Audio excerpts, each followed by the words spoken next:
Okay, so welcome back to another video. Today we have another unboxing. These guys are gonna be some isopods, so let's go ahead and open the box without any further to say. So now, let's open this.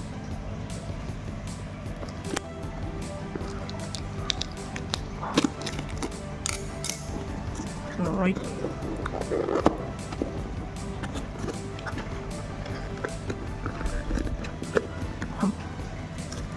Is there tape still? Nope.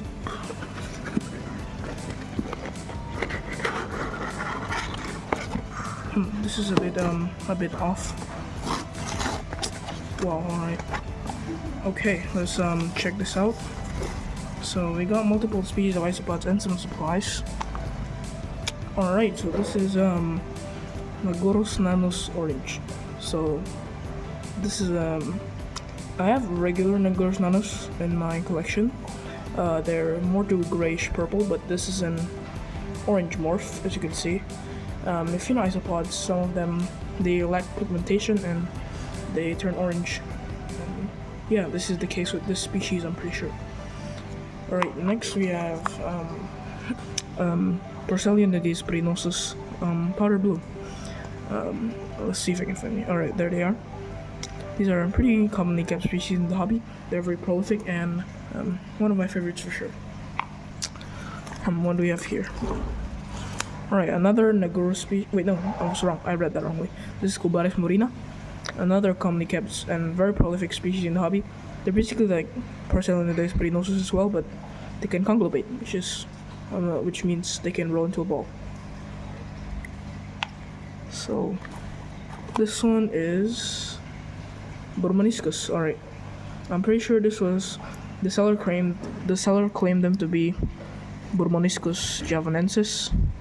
But it's not really it's confirmed. So we're gonna call them Burmaniscus CF javanensis, and see if there's any more pods in here. Oh yes, there is. This is Magorus cristatus.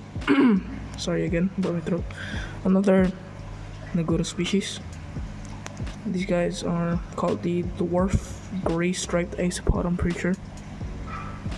And yeah, we also have a couple of stuff here. We got lotus pods. These guys are isopods. Love these things. They can make a great hide, and yeah, let's put them in there. Take them all out. And here, oh yeah, the seller is Crustanesia.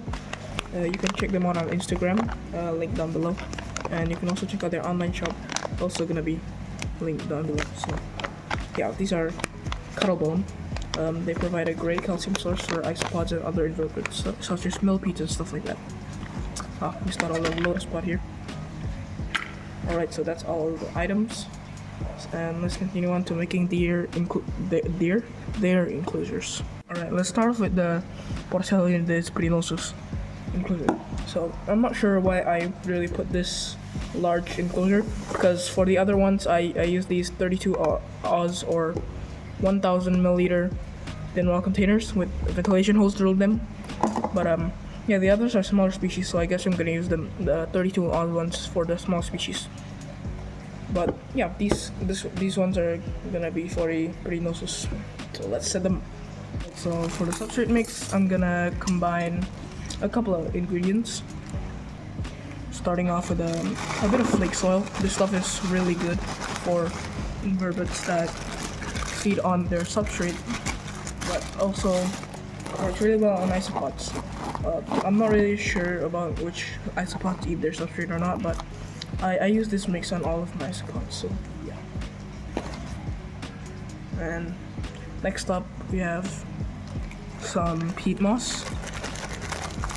Well, this stuff I'm not really sure how it does. I've heard that it's good, but I've also heard that it's bad, so I'm not really sure. Well, not necessarily bad, just not as good as other substrates, but I usually just use it and it does fine. Yeah. So yeah, let's mix this up.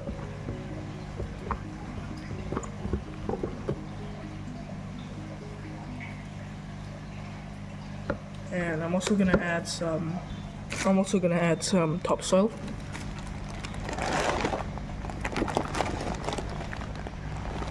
Alright, that should be good. Now let's mix all of this up. What is this? I thought that was a rock. Anyway, let's mix it up.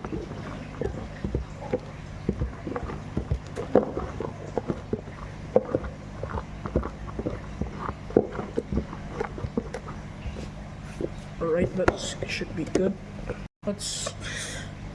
I kind of want to break these rocks. It's kind of weird, but I don't think it's really much of an issue. So I guess let's just leave the be. I guess I'm gonna flatten this stuff out, and we're gonna add some of the lotus pods that we were given. I think yeah, these little the seeds in it, they're a bit loose, but I don't think I can seem to kind of get them out. So let's just put them in. Or maybe I should put it like this. Alright, of course I'm gonna add sphagnum moss for the hydration station. This is really important for isopods. Here.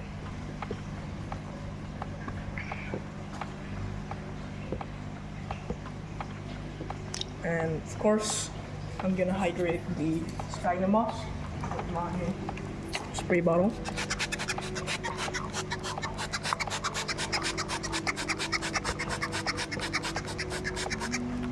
Maybe we should add more, to be honest.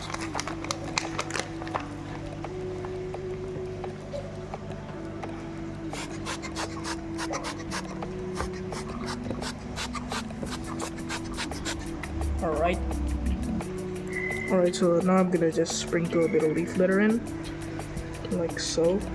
Spread it out a bit.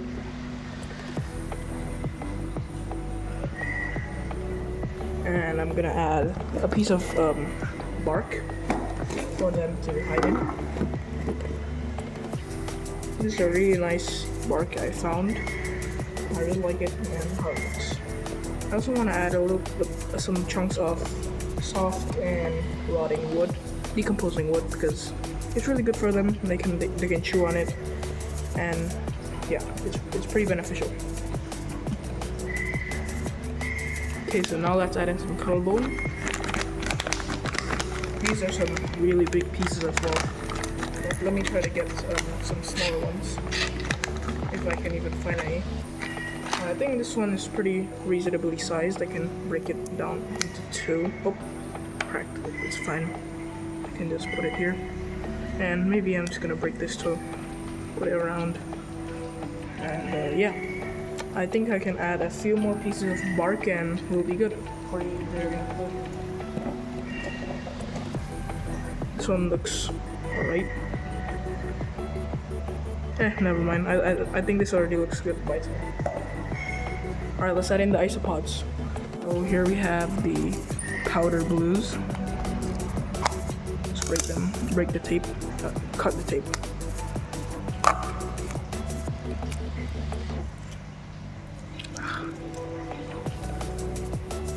And let's check them out. Ooh, hello. Hello, guys. Look at them. From what I've heard, these guys are really active, and I can totally see that they're roaming around and everything. That's great.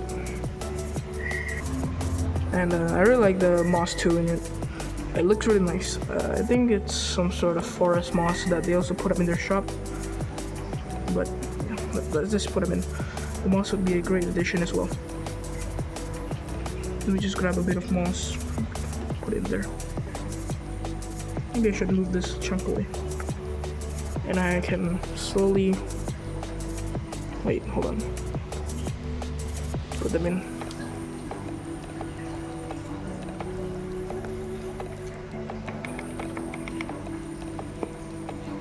Alright. I brought the tripod closer so we can take a good look at them. Let's put the moss like this. They're already all roaming around everywhere, and I love it.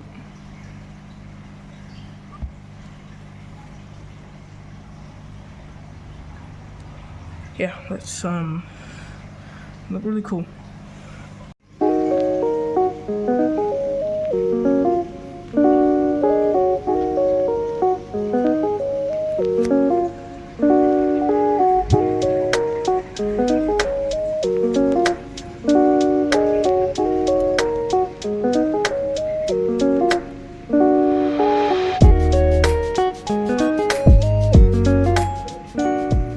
I'm just gonna use a little cup to throw in because I don't want to create a mess with this small container. Starting off with the organic topsoil, then the peat moss, and lastly the flake soil.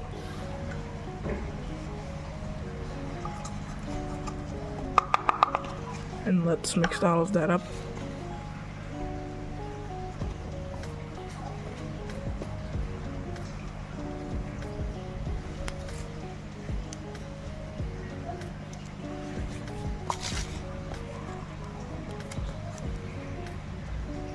Compress all of this.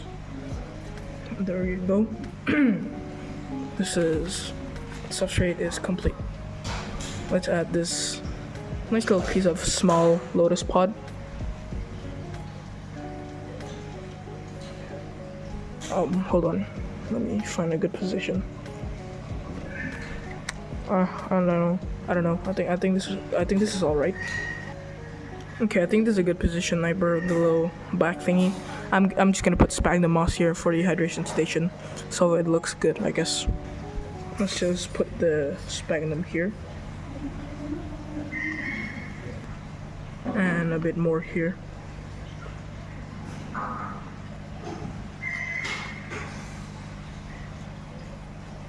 Okay, now let's just spray it down.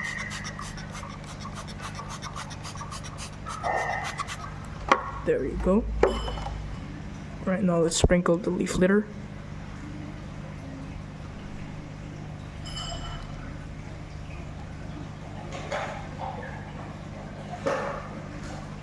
And now let's just place this piece of bark here. And place this small piece of cottonwood here. Right, I think this is ready for the isopods. I'm gonna add the Nagurus orange here.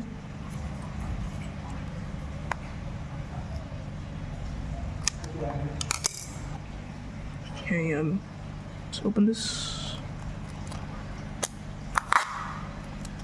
Oops.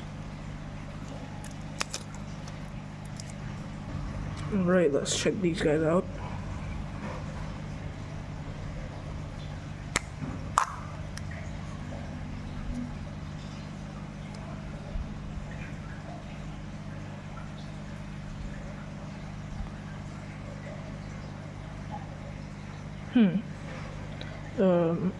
They actually kind of look like Porcelainidés sprinosus orange. They actually might be sprinosus orange because they're way bigger than Nagurus should be. So maybe they're mislabeled as Nagurus. They look way more like sprinosus to me. Well, I guess that's fine.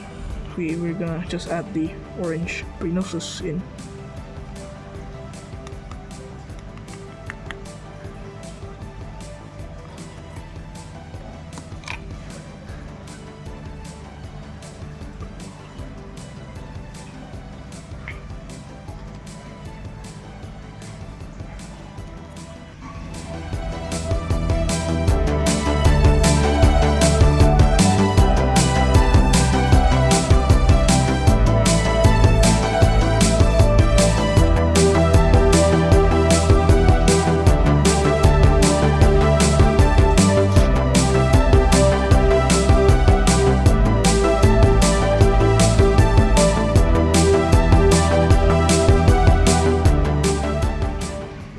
set up the actual Nagorus species enclosure, the Nagorus cristatus.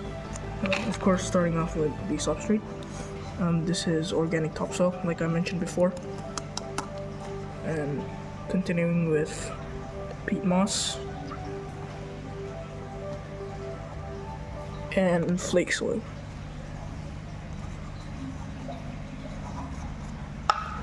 Now let's mix them up together.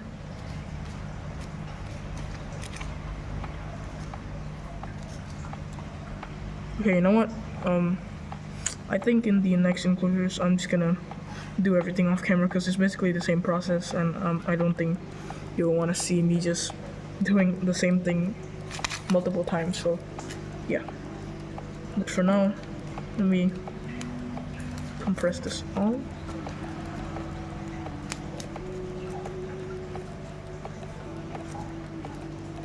Alright, you know what? Let me just do this off camera. It's gonna make the video really long. In 3, 2, 1. Alright, that was probably a horrible cut, but I don't really care. So yeah, let's add the Crustanesia in. Here they are, the container.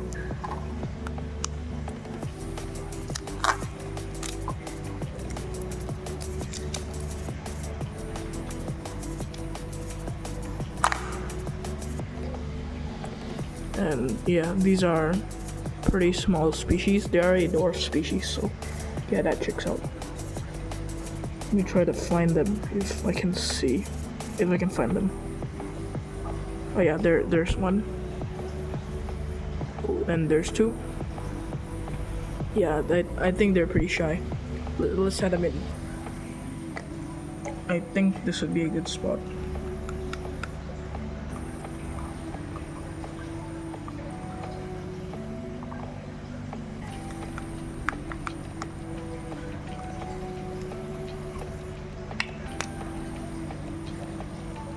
And off they go. No.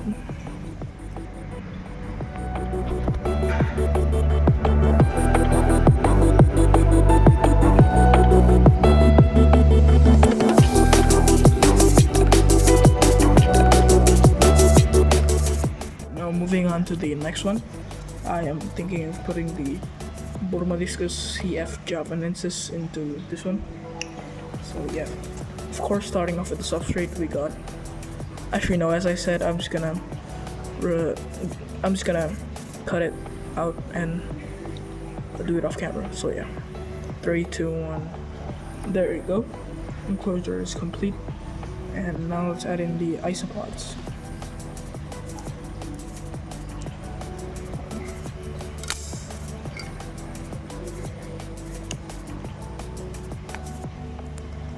How do I open this? Hold on. Alright, I think I got it. There you go. I'll peel this off. The tape is always stuck on my hand. Alright, let's take a look at these guys.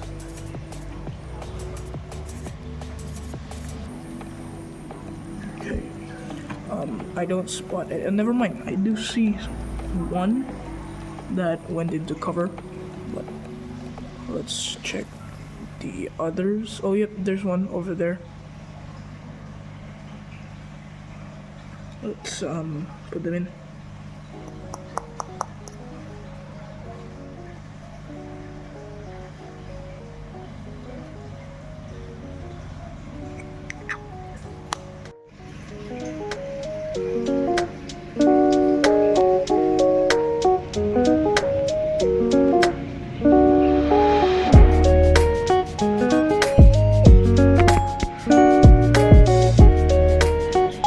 Just to save time, I already finished the enclosure.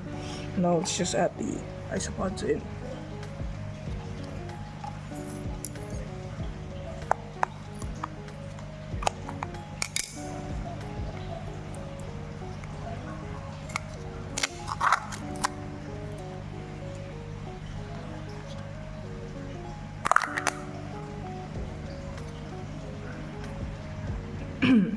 There they are. Baris Murina. And there they go into hiding. Let's just put them all in.